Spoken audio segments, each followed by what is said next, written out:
आदाब, नमस्ते, सत श्री अकाल। उम्मीद करता हूँ ठीक होंगे, खुश होंगे। मैं हूँ तारिक न्याजी, मेरे साथ मौजूद हैं वही न्याजी। तो चलते हैं वीडियो की तरफ, फिर करते हैं बहुत सारी बातें। So let's go. करते हैं वीडियो का टाइटल है beginning of India Pakistan cricket SCO and Jaishankar in Pakistan Syed Muzammil official. So let's play.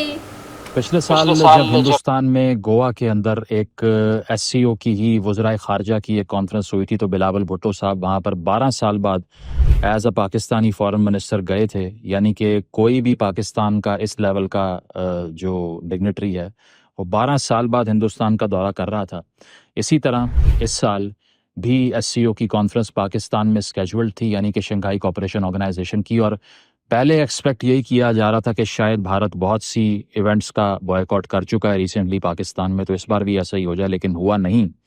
और ये खुशाइंद बात थी कि जयशंकर साहब जो कि एक्सटर्नल अफेयर्स के मिनिस्टर हैं, वो 9 साल के बाद पाकिस्तान तशरीफ़ लाए। यानी कि पाकिस्तान का कोई फॉरेन मिनिस्टर 9 साल बाद पाकिस्तान की सरजमीन पर आया।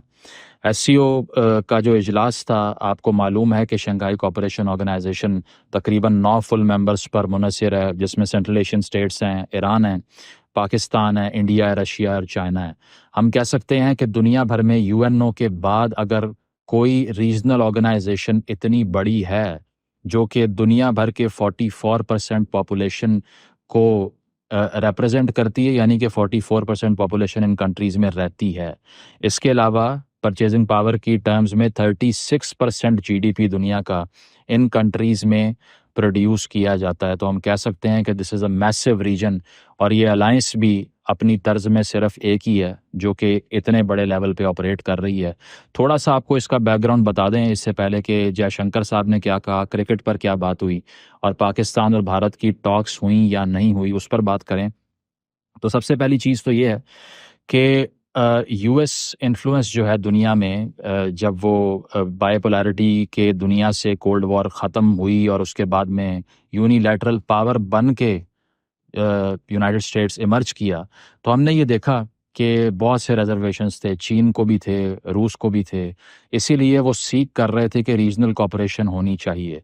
सेकेंड वर्ल्ड वॉर के बाद से जो ग्लोबल ऑर्डर इमर्ज किया, जिसमें एलाइड कंट्रीज़ को विक्ट्री मिली सेकेंड वर्ल्ड वॉर में, और उन्होंने ग्लोबल ऑर्डर बनाया ही इस तरह से कि एक तो डेमोक्रेटाइजेशन हो, दूसरा फ्री ट्रेड हो, उनके बैंक्स को भी सपोर्ट मिले, डब्ल्यूटीओ की रेगुलेशंस भी आएँ, आईएमएफ भी ऑपरेट करे, वर्ल्ड बैंक भी ऑपरेट करे। तो इस सारे सेटअप में चाइना और रशिया ये फील करते हैं कि ये सारा ग्लोबल ऑर्डर दरअसल यूएस को फेवर करने के लिए बनाया गया है, वेस्टर्न कंट्रीज़ को फेवर करने के लिए बनाया गया। बेशक सिक्योरिटी काउंसिल में परमानेंट मेंबरशिप चीन और रूस को मिली, लेकिन अगर आप ये भी कहें कि दुनिया भर के तमाम ममालिक यूएन के प्रीएम्बल के लिहाज से बराबर हैं, मगर एक वीटो की ताकत एक तरफ और सारी दुनिया के फैसले एक तरफ, तो कहा यह गया कि एससीओ की तरह की ऑर्गेनाइजेशंस फ्यूचरिस्टिक हैं और वो ये सोच रही हैं कि हमने किसी दिन इस ग्लोबल ऑर्डर को, जो कि बड़ा प्रो वेस्ट और प्रो अमेरिका है, इसको काउंटर करना है। तो 2001-2 में शंघाई ग्रुप एससीओ बनता है। 2005 में अमेरिका इसकी ऑब्जर्वर मेंबरशिप क्लेम करता है, अप्लाई करता है, रिजेक्ट हो जाती है।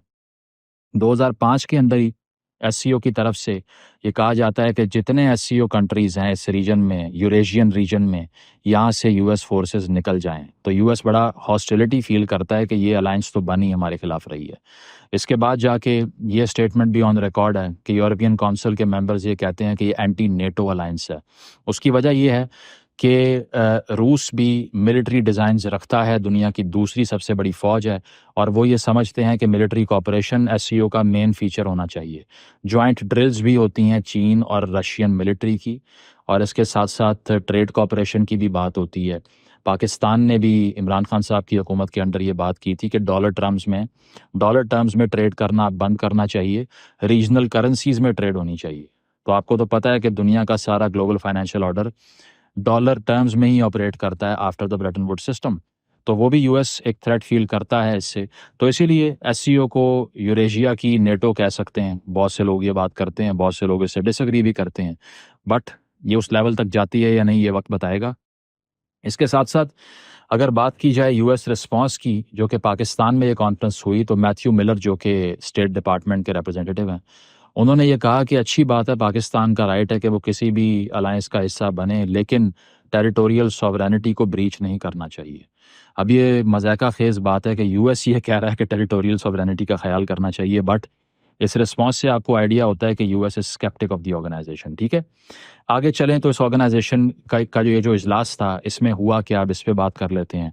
सबसे बड़ा डेलीगेशन रशिया से आया, हिंदुस्तान का डेलीगेशन भी आया, जयशंकर साहब आए, उनका वेलकम किया गया नूर खान एयरबेस पे, और शहबाज शरीफ साहब ने हाथ मिलाया, स्पीच भी की उन्होंने। लेकिन उससे पहले हम उनकी स्पीच के कंटेंट को डिस्कस करें। 8 स्पेसिफिक एग्रीमेंट साइन हुए। इन 8 एग्रीमेंट्स में से जो सेलियंट फीचर्स थे, उसमें रीजनल काउंटर टेररिज्म की बात थी, प्रोटेक्शनिज्म के खिलाफ पॉलिसी फॉर्मेशन की बात थी, यानी कि WTO जब सैंक्शन लगा देता है, यूनिलैटरल सैंक्शन लगा लेता है, तो उसके ऊपर इन्होंने ये कहा कि हमें कोई फ्रेमवर्क, कोई ऑप्शन बनानी चाहिए कि हम उसका मुकाबला कर सकें, क्योंकि ग्लोबल फाइनेंशियल ऑर्डर अनजस्ट है। ये एक बहुत बड़ी स्टेटमेंट है। साथ साथ यूएन रेजोल्यूशंस की सपोर्ट करने की भी बात की गई। ऐसा भी नहीं है कि वो खुल के कहते हैं कि हम यूएन के अगेंस्ट हैं। इनफैक्ट 2023 के अंदर यूएन में एक रेजोल्यूशन आई थी जिसके तहत ये कहा गया कि एससीओ और यूएन के दरमियान कोऑपरेशन होनी चाहिए। सारी दुनिया ने वोट कर दिया, 2 कंट्रीज़ ने उसके खिलाफ वोट दिया, इसराइल ने और अमेरिका ने। इससे आपको पता चलता है कि कौन कहाँ पर लाई करता है। जहाँ तक ताल्लुक़ है भारत का, तो भारत हमेशा से एक सेंट्रिस्ट किस्म की, एक मॉडरेट किस्म की, नॉन पार्टिजान किस्म की, नॉन अलाइंड किस्म की फॉरेन पॉलिसी ऑपरेट बड़ा इंटेलिजेंटली करता है। अब भी आप अगर देखें तो भारत क्वाड का भी हिस्सा है, और क्वाड का आपको पता है उसमें यूएस, जापान, ऑस्ट्रेलिया और इंडिया शामिल हैं। भारत ब्रिक्स का भी हिस्सा है जिसमें ब्राज़ील भी है और कंट्रीज़ हैं, लेकिन एससीओ का भी हिस्सा है। तो एक तरफ वेस्टर्न कैंप में भी इंगेजमेंट दिखाई देती है, ईस्टर्न कैंप में भी इंगेजमेंट दिखाई देती है। तो बड़ी इंटेलिजेंट मैनूवर से यहाँ पर भी वेस्ट फील करता है कि इंडिया अपनी फॉरेन पॉलिसी को बैलेंस करने के लिए एससीओ के साथ चल रहा है। लेकिन इसके साथ साथ इंडिया स्केप्टिक भी है कि चाइनीज़ इन्फ्लुएंस बढ़ सकता है एससीओ से, क्योंकि चाइना को इससे ज़्यादा फ़ायदा है। तो ये 8 किस्म के एग्रीमेंट होते हैं, और पाकिस्तान के लिए इसको सक्सेस कहा जाता है, जो कि मैं एग्री करता हूँ, बिकॉज़ पाकिस्तान की डिप्लोमेटिक प्रोफाइल बेहतर हुई। बहुत अरसे बाद यहाँ पर कोई इतने बड़े लेवल पे इस तरह का इवेंट हुआ, मल्टीलैटरल कोऑपरेशन की बातें हुई। और साथ साथ ये कि जो बेल्ट एंड रोड इनिशिएटिव है, यानी कि जो सिल्क रोड और हमारा गवादर जो बन रहा था, और China Pakistan economic corridor CPEC की बात होती है, BRI यानी कि बेल्ट एंड रोड इनिशिएटिव जो चीन का प्रोजेक्ट है, उस पर सब ने एंडोर्समेंट दी सिवाय इंडिया के। तो आपको पता चलता है कि बैठे तो सब इकट्ठे हुए थे, लेकिन कुछ दिल में रिजर्वेशंस थी सबकी एक दूसरे के साथ। जयशंकर साहब की स्पीच की बात करें तो उन्होंने कांग्रेचुलेट किया पाकिस्तान को कि प्रेसिडेंसी मिली है आपको एससीओ की। साथ साथ उन्होंने इन्वेंडो में, यानी कि डायरेक्टली रेफर किए बगैर इनडायरेक्ट स्टेटमेंट जो दी, बड़ी मीनिंगफुल थी। उन्होंने कहा जी, अगर if trust is lacking, friendship and good neighbourliness is missing, we need to address it. उन्होंने ये कहा कि चार्टर में ये लिखा हुआ है कि जो 2-3 गोल्स थे, जब तक वो अचीव नहीं होंगे, ट्रेड और कॉपरेशन नहीं हो सकती। तो अगर ट्रस्ट ही नहीं होगा, अगर एतमाद ही नहीं होगा नेशंस को एक दूसरे पर, अगर फ्रेंडशिप ही दरमियान में नहीं होगी, और गुड नेबरलीनेस यानी कि आप अच्छे हमसाए नहीं बन सकते अगर, now this goes to Pakistan and China as well, तो फिर आप ये कह नहीं सकते कि कल को आपका बड़ा म्यूचुअल ग्रोथ का फ्यूचर हो सकता है। जयशंकर साहब ने ये क्लियर कर दिया that he has reservations with bilateral issues. अब इस ऑर्गेनाइजेशन के प्लेटफॉर्म पे बायलैटरल इशू रेज करना SOP नहीं है, इसीलिए कोई बात नहीं हुई डायरेक्टली कन्फ्रंटेशन की, लेकिन फिर भी बातों बातों में मानी खेज बात वो कर गए। इसके साथ साथ उन्होंने ये भी कहा कि हमें जो 3 ईवल्स हैं उनको काउंटर करना पड़ेगा। वो 3 ईवल्स क्या हैं? पहला ईवल था टेररिज्म, दूसरा था एक्सट्रीमिज्म, तीसरा था सेपरेटिस्ट मूवमेंट्स, यानी कि इन 3 ईवल्स को इस खित्ते से ख़त्म करना है। जयशंकर साहब ने भी ये कहा कि पहले ये 3 ईवल्स ख़त्म करें। फिर इसमें फ्रेमवर्क के अंदर SCO के एक रैट्स के नाम से प्लेटफॉर्म भी बना हुआ है, जिसका मतलब है रीजनल एंटी टेररिस्ट स्ट्रक्चर। तो जयशंकर साहब ने ये इशारा किया कि पहले टेररिज्म ख़त्म होना चाहिए इस खित्ते से, जो कि बहुत बड़ा कंसर्न है, क्योंकि अफ़गानिस्तान में stability SCO countries after the US exit ensure नहीं कर पाए। एटम यानी कि जो ईस्ट तुर्किस्तान इस्लामिक मूवमेंट है, वो चीन पे हमले करती है, TTP पाकिस्तान पे हमले करती है, दाइश हमले करती है, भारत को भी थ्रेट्स हैं। तो एक म्यूचुअल कंसर्न यही था कि भारत इनडायरेक्टली रेफर कर रहा था कि पाकिस्तान से भी यहाँ प्रॉक्सी वॉरफेयर होता है और अफ़गानिस्तान से भी और जगहों से भी होता है, तो उसको ख़त्म किए बगैर हम सोच नहीं सकते कि ये खित्ता आगे बढ़ सकता है। ठीक है, ये तो रही जयशंकर साहब की स्पीच, लेकिन मुझे इंस्टा में मैसेज आना इसके स्टार्ट साथ हो साथ अगर बात की इस जाए पे Stop तो it. पाकिस्तानी मीडिया के अंदर डाला है? जियो न्यूज़ पे भी और जगहों पर क्यों? भी एजाज सैयद साहब ने भी ये रिपोर्ट क्यों? की कि क्रिकेट टूट पर जाएगा, हाथ गुफ्तगू टूट हुई। जाएगा। इंडिया के कुछ हाथ टूट न्यूज़ जाएगा। एजेंसी तोड़ ही इसको तो रहा डिनाई हूँ, कर रही और हैं क्या कि कर रहा हूँ? क्रिकेट पे बात नहीं तोड़ ही हुई तो रहा और हूँ। कुछ कंफर्म कर रही हैं मरोड़ कि के हाँ तोड़ रहा हूँ ना। कैजुअल नहीं, कन्वर्सेशन मरोड़ूंगा हुई है फिर तुम्हें। पाकिस्तान की तरफ से।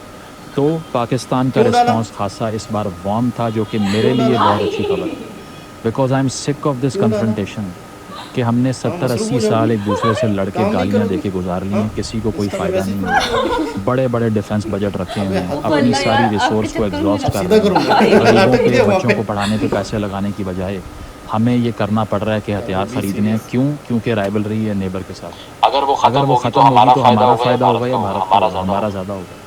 तो मुझे तो तो अच्छा मुझे तो लगा अच्छा लगा कि चलो कुछ तो अच्छा जेस्चर आया है। रिपोर्ट ये भी किया मीडिया ने कि जो लंच दिया गया कॉन्फ्रेंस से पहले वेंसडे को, तो तो लंच की टेबल के ऊपर इसाकदार साहब जो डेप्यूटी प्राइम मिनिस्टर हैं, वो उनको डेलिबरेटली पाकिस्तानी प्रोटोकॉल की अथॉरिटीज़ ने जयशंकर जयशंकर साहब के साथ बिठाया। हालांकि वैसे ऐसा होना नहीं था ताकि कुछ ना कुछ गुफ्तगू हो सके। हालांकि प्रोटोकॉल नहीं है कि केवल बायलैटरल बात हो ऐसी के अंदर, बट वो हुई। मोहसिन मोहसिन नकवी साहब भी जो कि वज़ीर दाखिला और पीसीबी के चेयरमैन वो भी गुफ्तगू का हिस्सा बने और मीडिया ने ये रिपोर्ट किया कि सारी सूरत हाल के अंदर क्रिकेट के ऊपर बात हुई और पाकिस्तान ने कहा कि क्रिकेट डिप्लोमेसी का आगाज़ करना चाहिए और साथ साथ ये कि क्रिकेटिंग टाइज को रिज्यूम करने का वक्त आ गया। जयशंकर साहब ने क्या रिस्पांस दिया, इस पर मीडिया कुछ नहीं कहता। बाद में ये भी कहा गया कि अगले साल जो चैंपियंस ट्रॉफी पाकिस्तान के अंदर हो रही है 2025 में, उस पर भी पाकिस्तान की तरफ से जेस्चर दिया गया कि उसका आपको हिस्सा बनना चाहिए। अब आपको मालूम है कि बीसीसीआई को पाकिस्तान पहले ही काफ़ी ऑप्शंस दे चुका है कि अगर आपने इंडियन टीम को यहाँ भेजना है तो बेशक सारे मैचेस चैंपियंस ट्रॉफी के लाहौर में करवा लीजिए। हर मैच के बाद आप वापस चले जाइएगा भारत और अगले मैच के लिए फिर आ जाइएगा, लेकिन ये चीज़ होनी चाहिए। अब लास्ट बायलैटरल सीरीज पाकिस्तान और हिंदुस्तान के दरमियान 2012 में हुई थी, यानी कि 12 साल हो गए। और इंडियन टीम का लास्ट पाकिस्तान विजिट 2008 के एशिया कप में था, यानी कि उस बात को तकरीबन 16 साल हो चुके हैं। And this is a very problematic thing, क्योंकि दोनों तरफ क्रिकेट की इतनी बड़ी एक ऑडियंस मौजूद है जो कि दुनिया के सबसे बड़े क्रिकेटिंग राइवलरी को एंजॉय करने से रह जाती है, नहीं देख पाती उसको। ये एशेज़ वगैरह कुछ भी नहीं है इंडिया वर्सेस पाकिस्तान के मैच के अगेंस्ट, तो वो भी नहीं कर पाते क्योंकि बायलैटरल टाइज रिज्यूम नहीं होते। और इस सारी सूरत हाल के अंदर हमने ये देखा कि क्रिकेट के हवाले से कुछ रिजम्पशन करने की बात का आगाज़ हुआ है। इंडिया उसका क्या रिस्पांस देता है? बीसीसीआई ये कह चुका है कि it's solely relies on the Indian government, but I would say that it should resume at least. अब तो इंडियन टीम को ये भी पता होना चाहिए कि वो यहाँ आएंगे तो क्लीन स्वीप ही होगा, क्योंकि पाकिस्तान तो अपनी होम सीरीज पिछली 5-6 हार चुका है। अभी रिसेंटली इंग्लैंड से 800 रन खा लिया हमने, तो बाबर आजम को भी ड्रॉप करना पड़ गया। तो और क्या रह गया पीछे? अब तो आए और बस take the trophy. That's what seems a clear possibility as far as the performance of Pakistani team is concern, but this is very essential. एक और चीज़ भी रेज़ की जाती है कि पाकिस्तान ने हिंदुस्तान में अपना हाई कमिश्नर तक नहीं लगाया, वो लगाना चाहिए, गुफ्तगू का आगाज़ होना चाहिए। कंक्लूजन यही है कि this was a very good tour if compared to Goa 2023, क्योंकि इसमें कोई इस तरह के हीटेड रिमार्क्स और वो राइवलरी को असर नहीं किया गया। और दूसरी चीज़ ये है कि अगले महीने गालिबन अज़रबैजान में शहबाज शरीफ साहब पाकिस्तानी प्राइम मिनिस्टर की मोदी साहब से मुलाकात है। एक्सपेक्ट ये करते हैं कि there should be some sort of a dialogue, some sort of the ice breaking, because without that दुनिया के दो एटॉमिक पावर्स जो कि बॉर्डर पे रहते हैं पाकिस्तान के साथ, तीसरी बड़ी इकॉनमी और यहाँ 24 करोड़ का मुल्क, अगर ये कोऑपरेट करें, वो जो डिवाइड एंड रूल गोरा यहाँ छोड़ के गया था उसको ख़त्म करें, so this region would become heaven for the citizens. Thank you. Pakistan और इंडिया के जनाब, अच्छा ये थे सैयद मुज़म्मिल, और अक्सर ये पॉजिटिव बातें ही करते हैं कि हर चीज़ बेहतर हो, मुल्क के हालात बेहतर हों, एक दूसरे से टर्म एंड कंडीशन बेहतर हो। अच्छा, अभी जो ये बहुत बड़ा एक यूँ समझ लो मौका था पाकिस्तान के पास, ये मौका है, और जैसे मैंने अभी कहा था ना कि हर चीज़ यहाँ तय होती है वीडियो के दरमियान में, तो जैसे नोट किया कि वो कह रहे थे कि खाने का जब टाइम हुआ डिनर का, तो इसहाक डार जो इस वक्त खारजा हैं, तो उनको साथ बिठा दिया गया ताकि खाने के दौरान ही बात हो सके। तो वो उसूल नहीं था, ये मतलब ये जो रूल्स होते हैं उनमें शामिल नहीं होता। कि इसके साथ कौन बैठेगा, उसके साथ कौन बैठेगा, ये सब अलग एक चीज़ें, हर चीज़ एक एक कदम, एक एक मिनट, एक एक घंटा डिसाइड होता है कैसा होगा, क्या खाना होगा, किसने क्या खाना होगा, सब कुछ प्लान होता है। तो कुछ लोगों का कहना है क्रिकेट पे बात हुई, कुछ लोगों का कहना है नहीं हुई, लेकिन हुई है तो अच्छी बात है। अब जैसे 16-16 साल, 12-12 साल हो गए मैच खेले हुए। क्रिकेट एक ऐसा यूँ समझ लो कि चीज़ है इंडिया पाकिस्तान के दरमियान में, जिसकी वजह से ये दोनों कौमें जुड़ी हुई हैं, दोनों देश जुड़े हुए, मैं समझता हूँ।